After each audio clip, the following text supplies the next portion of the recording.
2013 میں امریکی فوج طالبان کے سب سے مضبوط ٹھکانوں پر حملوں میں مصروف تھی، جہاں طالبان امریکیوں کے ان حملوں سے شدید متاثر ہو رہے تھے اور ان کے کئی علاقے امریکی افواج کے قبضے میں جا چکے تھے۔ ان علاقوں میں ایک علاقہ ایسا بھی تھا جہاں ایک غار سے ان امریکیوں کو کچھ تاریخی دستاویزات کا پتہ چلا، جن پر تحقیق سے معلوم ہوا کہ یہ دستاویزات قدیم ہبرو زبان میں لکھی گئی تھی، جن میں یہودیوں کے بارے میں معلومات درج تھی۔ اس خبر کے بعد یہودیوں نے کہنا شروع کر دیا کہ یہ دستاویزات افغانستان کے علاقوں میں یہودیوں کی آمد کا ایک بڑا ثبوت ہے، جو اس بات کو تقویت دیتا ہے کہ یہودیوں کے جن گم شدہ قبائل میں پختون قوم کا ذکر ملتا ہے، وہ اصل میں یہی پختون ہیں جو افغانستان میں آباد ہو گئے تھے اور جنہوں نے بعد میں اسلام قبول کر لیا تھا۔ یہودیوں کے مطابق ان دستاویزات میں اس بات کا بھی انکشاف ملتا ہے کہ پختون قوم جو ہمیشہ یہی کہتے ہیں کہ وہ 1400 سالوں سے مسلمان ہیں اور 5000 سالوں سے پختون ہیں، اصل میں اس بات کا ہی خلاصہ ہے کہ پختون قوم کا تعلق بنی اسرائیل کے ان قبائل میں سے تھا جنہیں آج یہودیوں کے گم شدہ قبائل کے طور پر مانا جاتا ہے۔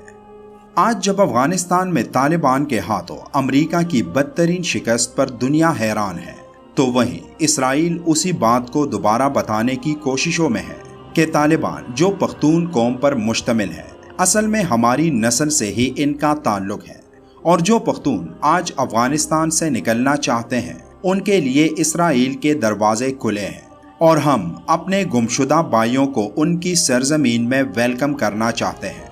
اس بات کی وضاحت میں وہ اپنے 1500 سال قبل کی گئی پیشن گوئی کو بیان کرتے ہیں، جس پیشن گوئی کو ان کے ایک مشہور مذہبی رہنما نے اپنے ایک بیان میں ذکر کیا تھا کہ 1500 سال پہلی لکھی گئی ان کی ایک قدیم کتاب میں افغان طالبان کے بارے میں ذکر موجود ہے کہ افغانستان سے ایک ایسا لشکر برآمد ہوگا جو اس ملک سے دنیا کی طاقتور افواج کو شکست دے کر اپنی فتح کا اعلان کریں گے، اور وہی وہ وقت ہوگا جب ان کا مسیحا اس دنیا میں آئے گا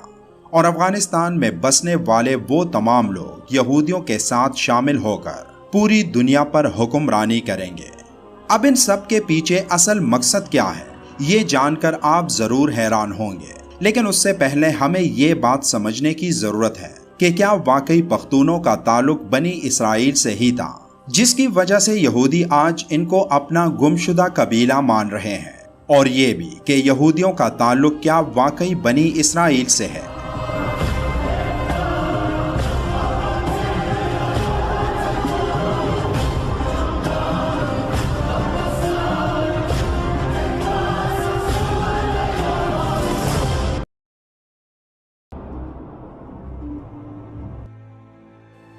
ناظرین کرام، یہودیت کا ظہور کب اور کیسے ہوا، اور بنی اسرائیل اور یہود میں کیا فرق ہے؟ اس بات کا جواب ہمیں حضرت موسیٰ علیہ السلام کے کوہ طور پر جانے کے واقعے سے معلوم ہوتا ہے۔ جب حضرت موسیٰ علیہ السلام بنی اسرائیل کے پاس اپنے بھائی ہارون علیہ السلام کو چھوڑ کر کوہ طور پر چلے گئے، تو ان میں سے کچھ نے سامری کے ساتھ بچڑے کی عبادت شروع کر دی تھی۔ حضرت موسیٰ علیہ السلام کی بعثت تک یہود کا نام تک نہیں تھا، لیکن سامری کے اس واقعے کے بعد جب اس گروہ نے اپنی غلطی پر شرمندگی کا اظہار کرتے ہوئے معافی طلب کی، تو تب ان کا نام یہود یعنی توبہ طائب ہونے والے اچھے لوگ ہو گیا۔ اس وقت تو اس گروہ نے توبہ کر لی تھی، لیکن یہ پھر بھی مخلص نہیں تھے، اور بعد میں وقت گزرنے کے ساتھ ساتھ ان یہود میں مزید بگاڑ آتا گیا، اور انہوں نے تورات میں بڑے پیمانے پر تبدیلیاں کرنا شروع کر دی، اور پھر اپنے ایک نئے مذہب یعنی یہودیت کا اعلان کر دیا۔ اب قرآن پاک میں یہودی اور بنی اسرائیل دونوں کا ذکر مختلف مواقع پر ملتا ہے، جس میں فرق معلوم کرنے کے لیے یہ جاننا ضروری ہے کہ قرآن پاک میں جہاں بنی اسرائیل کا قصہ ذکر ہو تو وہ حضرت یعقوب علیہ السلام کی نسل سے لے کر حضرت موسیٰ علیہ السلام کے بعد تک کا مراد ہوگا، کیونکہ پوری نسل ہی حضرت یعقوب علیہ السلام کی طرف جاتی ہے، اور جہاں یہود کا قصہ ذکر ہو تو اس کا مطلب وہ قصہ حضرت موسیٰ علیہ السلام کی بعثت کے بعد پیش آیا، اور اسی وجہ سے اسلام آنے کے بعد یہودی مذہب کو منسوخ کیا گیا۔ اب جہاں تک پختونوں کی بات ہے تو پختون قوم دنیا کی وہ واحد قوم ہے جنہیں یہودی اپنے سامنے ایک بڑی رکاوٹ سمجھتے ہیں، اور وہ اس لیے کہ اس خطے کے لوگوں کے لیے قبول اسلام کے بعد حضرت محمد صلی اللہ علیہ وآلہ وسلم نے جو دعا فرمائی تھی کہ ان کی نسل اسلام پر اس قدر مضبوطی سے کاربند ہوگی کہ جس طرح کشتی کا بطان ہوتا ہے۔ اور یہودی علماء یہ بات بھی بخوبی جانتے ہیں کہ حضرت محمد صلی اللہ علیہ وآلہ وسلم ہی اللہ کے بھیجے آخری نبی ہیں، لیکن انعامات الہی پر ناشکری اور توبہ کے بعد بد عہدی جیسے گناہ عظیم کا ارتکاب کرنے والی یہ قوم آج بھی اپنی سرکشی کے باعث کھلے عام یہ اعلان نہیں کرتے، کیونکہ یہ قوم صدیوں تک جس نبی کے منتظر تھے اور ان کا میلاد منایا کرتے تھے، محض اس لیے حضرت محمد مصطفیٰ صلی اللہ علیہ وآلہ وسلم کی نبوت کو تسلیم کرنے سے انکار کر دیا کہ آپ صلی اللہ علیہ وآلہ وسلم کا نسب مبارک ان سے جان نہیں ملتا، مگر ان کے کاہن اور صوفی رہبان بعثت نبوی صلی اللہ علیہ وآلہ وسلم کے بعد مایوس ہو چکے ہیں کہ اب ان میں کوئی پیغمبر مبعوث نہیں ہوگا، چونکہ آپ صلی اللہ علیہ وآلہ وسلم ہی خاتم النبیین ہیں۔ اس لیے انہوں نے تسخیر عالم کے اپنے دیرینہ خواب کو پورا کرنے کے لیے دجال کو اپنا رب بنا لیا ہے اور اسے اپنے منتظر نبی کے طور پر ابارنا شروع کر دیا ہے، جسے وہ اپنا مسایہ قرار دیتے ہیں۔